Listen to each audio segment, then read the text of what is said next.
Hey everyone, AI is just like exploding right now. Seriously, it's everywhere. Yeah, it's kind of mind-blowing, the speed, the scale of it all. Right, and from the looks of, well, everything we're diving into today, it doesn't seem to be slowing down anytime soon. Not even a little bit. Yeah. It feels like every day there's some new breakthrough or debate. Makes you rethink what's possible. What gets me, though, isn't just like the little improvements. It's how AI could totally reshape how we live, work, even think.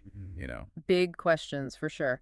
So, Golden Age or Pandora's box? Guess that's what we're here to figure out. Let's do it. Okay, so NVIDIA, the chip company, they just released their Nematron 70B model going head to head with, well, the big guys, your GPT-4s, your Claude 3.5s. And not just going head-to-head. In some benchmarks, it's beating them. Hold up, beating them. What Yeah. makes Nematron so different? They went all in on this training technique, RLHF, reinforcement learning from human feedback. Okay, RLHF, I've seen that floating around, but like, what is it? Imagine you're teaching a dog a new trick, right? You don't just give the command over and over. You use treats, praise, to reward those little steps towards getting it right. RLHF is kind of similar. Digital rewards to guide the AI, not just to be accurate, but engaging, even human-sounding. So it's like AI training boot camp, but with About. digital cookies instead of, well, real ones. Exactly. Yeah. And the results. Pretty impressive. It shows that RLHF, even though it's complex, it might just be the key to way smarter AI. Which would be huge for, well, everything. Chatbots, writing, all of it. Absolutely. Keep an eye on that one. Speaking of changing the game, though, we got to talk about who even gets to play. It's not just the big companies with their supercomputers anymore, right? Mm. DIY AI is exploding, people running stuff on their own machines. Yeah, which is kind of wild to think about. Totally. The barriers are coming down, and that's really exciting. Like, take the Open Interpreter project. They figured out how to run these GGUF models, that Google Universal Speech Format, by the way. We'll take your word for it. Laughs. Anyway, they got those running on Hugging Face, which is a big AI platform, used a tool called Allama to do it. Okay, so the tech stuff is maybe a bit over my head, but the takeaway is it's getting easier for people to mess around with AI, build their own stuff, without needing a supercomputer. Exactly. More power to the people. This could unleash so much creativity, people building stuff we haven't even imagined yet. Like the Wild West out there. And speaking of wild, did you see that Reddit thread? People trying to make their own text-to-speech setups, like 11 Labs but at home. Imagine your own Morgan Freeman voiceover whenever you need it. Last. The possibilities are, well, fast. Shows how much people want AI that's not just powerful, but also personal, something they can tweak themselves. For sure. Okay, but before we get too far down the DIY rabbit hole, there's this company, Mistral, do something interesting. They release these Mistral models designed to run in your devices. Sounds cool, right? No. AI in your pocket. It does sound amazing, right? Could be huge for how we use AI every day. Right. There's always a but, isn't there? Hit me with it. What's the catch? So they released their 8B model, open license, anyone can use it, modified, all that. But their 3B model, the more efficient one, API access only. Hey, they're holding back the good stuff. What's the logic there? It sparked a huge debate, honestly. Yeah. Some say APIs are how more people will use the AI. Developers can plug it into apps easier. But others are worried it kills independent research. Like, what if only big companies who can pay get the best AI tools? Yeah, that's a whole other conversation about who controls this stuff. Tricky situation. Big time. You want innovation, right? Yeah. But not at the cost of shutting out everyone who's not a giant corporation. It's something to keep thinking about for sure. No easy answers there. But it reminds us that AI is more than just like chatbots and fancy pictures, right? We're talking about something that could change, well, everything.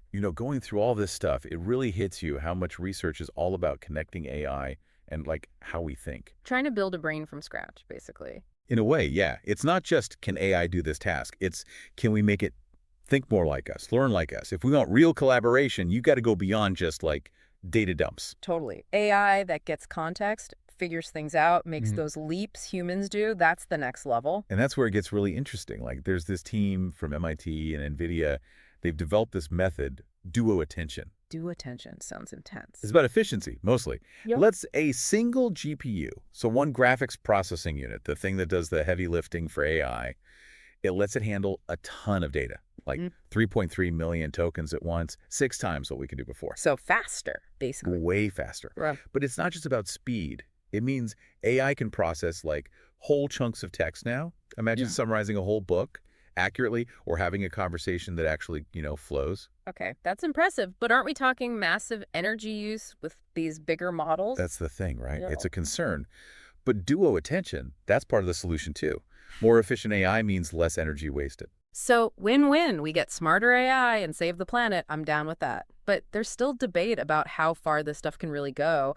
I even saw someone say DALL-E, the image thing, that it's gone downhill lately. Yeah, the DALL-E discourse. So what's the deal? It was all everyone was talking about, and now... Well, it was impressive at first, sure. But like any tech, limitations pop up. It can make pretty pictures, but some say it's lost that spark.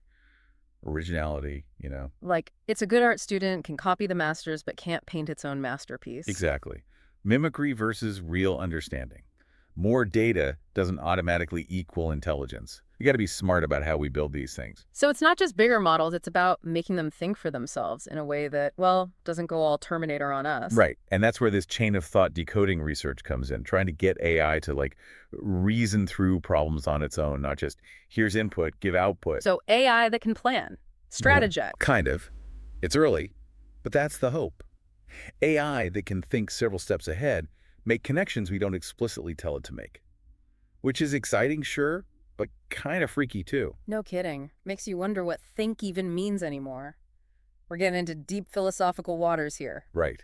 And that brings us back to what we've been dancing around. Innovation's great, but not if we end up with something we can't control. We've talked about the power of this stuff, but are we moving too fast? Are we ready for AI in every part of our lives? Big questions a lot of people are asking. I even saw this article. A business school in Switzerland made a doomsday clock for AI. Okay, a doomsday clock. That seems a tad dramatic, even for this topic. Maybe, but it shows the concern, right?